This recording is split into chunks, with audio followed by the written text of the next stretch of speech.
Assalamualaikum warahmatullahi wabarakatuh. Perkenalkan, nama saya Juliana Azhara Jafi dari kelas 12 IPA 6. Di sini saya akan menjelaskan materi tentang perkembangan Islam di Asia Tenggara. Letak geografis kawasan Kepulauan Asia Tenggara yang menjadikan kawasan ini sebagai pusat perdagangan internasional. Banyaknya saudagar dari berbagai belahan dunia berdagang sambil berdakwah melalui metode perdagangan tanpa melalui kekerasan dan dilaksanakan secara damai. Dan Islam telah berkembang dan menjadi agama kerajaan Malaka sekitar abad ke-7 Masehi. Brunei Darussalam merupakan salah satu negara yang menggunakan konsep kenegaraan, yaitu kerajaan dan kesultanan, dan mayoritas penduduk dari Brunei Darussalam ini menjadikan Islam sebagai agama yang dianutnya. Dan negara Brunei Darussalam menjamin kesejahteraan rakyatnya. Masuknya Islam ke wilayah Asia Tenggara.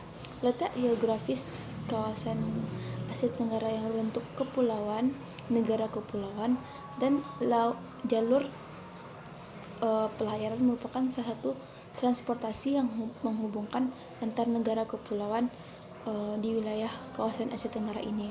Islam berkembang melalui para pedagang-pedagang yang datang silih berganti karena wilayah Asia Tenggara menjadi pusat perdagangan internasional saat itu hingga saat sekarang ini. Para pedagang itu berasal dari Gujarat, India, Cina, dan lain sebagainya. Yang B, perkembangan umat Islam di Asia Tenggara. Yang pertama, Malaysia. Malaysia merupakan salah satu kawasan Asia Tenggara yang terletak di Semenanjung Malaka dan berbatasan dengan Indonesia. Malaysia merupakan salah satu negara yang mayoritas penduduknya menganut agama Islam.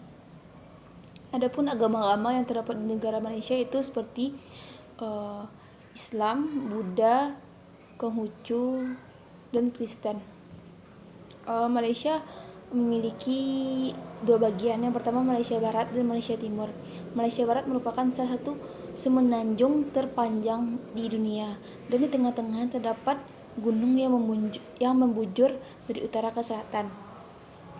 Malaysia memiliki bentuk kenegaraan yaitu kerajaan atau kesultanan. Malaysia ini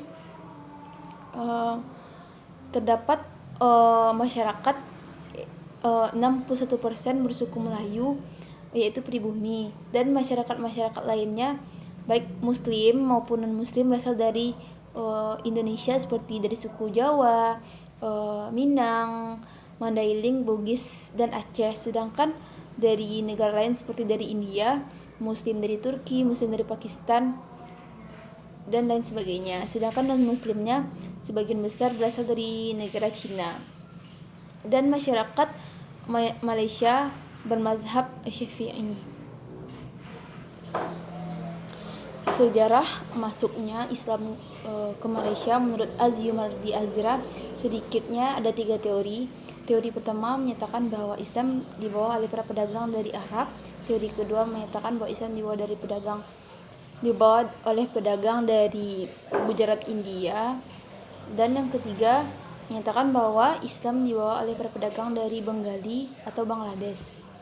Sedangkan menurut pola penerimaan Islam di Nusantara termasuk di Malaysia ini menyatakan ada 2 pola. Yang pertama, pola pertama menyatakan bahwa Islam itu berkembang dari lapisan bawah lalu masuk ke wilayah kerajaan.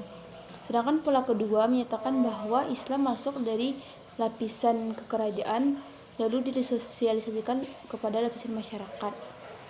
Pola pertama ini berasal dari kalangan bawah seperti para pedagang, kondisi ekonomi yang berasal dari berbagai suku dan ras. Sedangkan pola kedua ini berasal dari kerajaan-kerajaan yang mensosialisasikan Islam ke masyarakat lapisan bawah. Memasuki pasca kemerdekaan semakin terlihat jelas bahwa pola penyebaran Islam di Malaysia ini yaitu top down, dari atas ke bawah. Maksudnya di sini adalah dari kalangan penguasa kerajaan lalu menyebar ke lapisan masyarakat di bawahnya. Sebagaimana terlihat dari undang-undang yang telah ditetapkan oleh penguasa Malaysia, yaitu Undang-Undang Hukum Islam yang sesuai dengan Quran dan wajib ditaati oleh masyarakat Islam di Malaysia. Nah, dengan adanya proses islamisasi Islam di Indonesia ini sangat memudahkan para pedagang semakin gencar untuk melakukan kegiatan dakwahnya. Terbukti pada tahun 1980-an Islam berkembang pesat di Malaysia. Salah satunya yaitu gencarnya kegiatan dakwah yang dilakukan, lalu adanya kegiatan lomba seperti lomba MTQ yang diikuti juga oleh qori dan qoriah dari Indonesia. Selain itu juga ada banyaknya masjid yang didirikan dan banyaknya jamaah haji dari Malaysia. Selain itu dapat kita ambil kesimpulan bahwa meskipun Islam telah dijadikan sebagai agama resmi di Malaysia, pemerintah dan masyarakat di Malaysia tetap menghormati agama-agama lain. Yang kedua itu Brunei Darussalam. Nah, sejarah perkembangan Islam di Brunei Darussalam berkembang pesat semenjak Kesultanan Brunei Darussalam dipimpin oleh Sultan Syarif Ali, yaitu Sultan ketiga Brunei Darussalam. Semenjak itulah Islam mulai berkembang pesat. Sejak Malaka jatuh ke Portugis, Malaka yang pada saat itu menjadi pusat penyebaran Islam jatuh ke Portugis pada tahun 1511. Banyak ahli agama yang mulai pindah dan mulai menyebarkan agama Islam ke Brunei Darussalam. Nah, dari perpindahan inilah yang membuat Islam semakin cepat menyebar di masyarakat pada saat itu. Dan Islam juga semakin nyata nampaknya berkembang di Brunei Darussalam semenjak dipimpin oleh Sultan Bolkiah, yaitu Sultan kelima. Nah, setelah merdeka, Brunei menjadi negara yang memiliki semboyan Melayu Islam Baraja. Melayu diartikan yaitu Melayu merupakan satu tradisi, mengamalkan nilai-nilai tradisi yang mengandung unsur-unsur kebaikan dan diamalkan. Sedangkan Islam merupakan salah satu kepercayaan yaitu yang bermazhab Ahlus Sunnah wal Jamaah. Sedangkan Baraja diartikan sebagai tradisi Melayu yang telah lama ada turun-temurun. Nah, dapat kita lihat bahwa Islam sangat berkembang pesat di Brunei Darussalam ini dan menjadikan Islam sebagai sebagai agama resmi dan mayoritas di negara ini. Dan Brunei merdeka di bawah pimpinan Sultan ke-29. Nah, yang ketiga ini Thailand. Thailand merupakan negara di kawasan Asia Tenggara. Thailand biasa disebut dengan Muang Thai, Siam atau negeri gajah putih. Berbatasan utara dengan Malaysia. Thailand ini merupakan salah satu negeri yang merdeka karena tidak pernah dijajah oleh bangsa barat. Jadi ini dia merupakan salah satu-satunya negara di kawasan Asia Tenggara yang tidak pernah dijajah. Masyarakat Thailand sebagian besar menganut agama Buddha dan sedikit, yaitu hanya 10% menganut agama Islam. Perkembangan Islam di Thailand dikatakan berkembang sekitar abad ke-19 Masehi, yang diawali dengan kerajaan Siam menguasai kerajaan Patani. Dan pada abad ke-19 itu juga masuknya para pekerja dari Malaysia dan Indonesia membantu memperbaiki panel atau perairan, sehingga banyak masyarakat para pekerja muslim yang bekerja di Thailand tersebut. Dan juga dikatakan bahwa masyarakat muslim pada saat itu mampu menggalang dana dan mendirikan masjid. Penduduk Thailand ini terbagi menjadi dua, pertama muslim imigran yang berasal dari Cina, Tiongkok, Indonesia, Malaysia dan lain sebagainya. Dan juga terdapat Masjid Jawa di Thailand.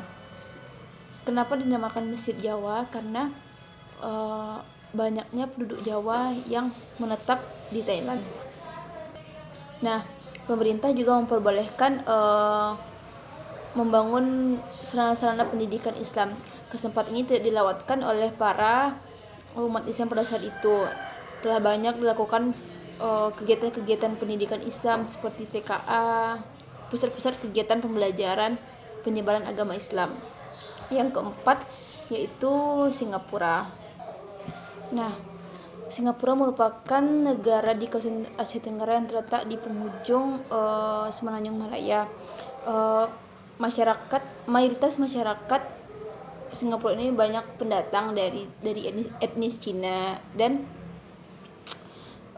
merupakan salah satu jalur perdagangan strategis di dunia karena banyaknya transit kapal-kapal dari berbagai negara di Singapura.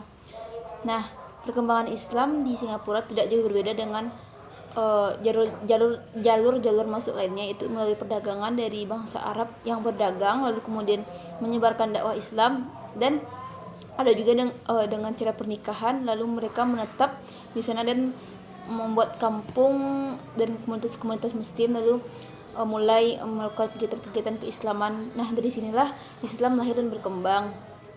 Juga ada di Singapura juga ada masyarakat Melayu. Perkembangan Islam tidak jauh dari kesesuaian hukum, sosial, budaya yang sesuai dengan masyarakat Singapura, sehingga Islam mudah diterima di negara ini, dan juga pemerintahan juga telah menerima Islam sebagai negara di Singapura. Nah, yang kelima yaitu Filipina. Filipina merupakan salah satu negara di kawasan Asia Tenggara yang terdiri dari berbagai macam pulau-pulau seperti Indonesia juga yang terdiri dari negara kepulauan. Ada 2 pulau terbesar di Filipina ini. Yang pertama itu Pulau Mindanao dan Pulau Luzon. Pulau Mindanao lebih besar daripada Pulau Luzon dan terdapat Gunung Apo di Filipina ini. Pulau Mindanao telah banyak juga masyarakat yang hijrah lalu menetap, itu masyarakat yang beragama Islam pada saat itu. Proses islamisasi Sulu terbagi dari 3 tahap. Yang pertama, tahap pertama yaitu tahap sekitar seperempat abad ke-13, yaitu banyaknya pedagang yang menetap lalu menikahi penduduk setempat. Tahap kedua, pendirian kumpulan keluarga-keluarga muslim. Tahap ketiga, ada datangnya muslim Melayu dari Sumatera pada abad ke-15, dan tahap keempat itu pendirian Kesultanan Syariful Halim. Yang keenam yaitu Vietnam. Vietnam merupakan salah satu negara di kawasan Asia Tenggara, yaitu negara komunis, negara yang tidak mengakui adanya Tuhan, salah satu termasuk negara komunis di dunia. Terletak di ujung timur semenanjung Indochina, berbatasan langsung dengan Republik Rakyat Tiongkok. Vietnam ini bernama resmi itu Republik Sosialis Vietnam. Penduduk Vietnam yang tidak mempercayai agama pada saat itu, sehingga dinamakan dengan negara komunis. Sejarah masuknya Islam ke Vietnam tidak jauh terlepas dari cerita Putri Champa. Nah, banyak ahli berbeda pendapat tentang masuknya Islam ke Vietnam ini, dan para ahli berpendapat bahwa Islam masuk ke Vietnam sekitar abad 10 dan 11 Masehi. Islam disebarkan melalui pedagang dari Gujarat, Persia, dan pedagang-pedagang Arab.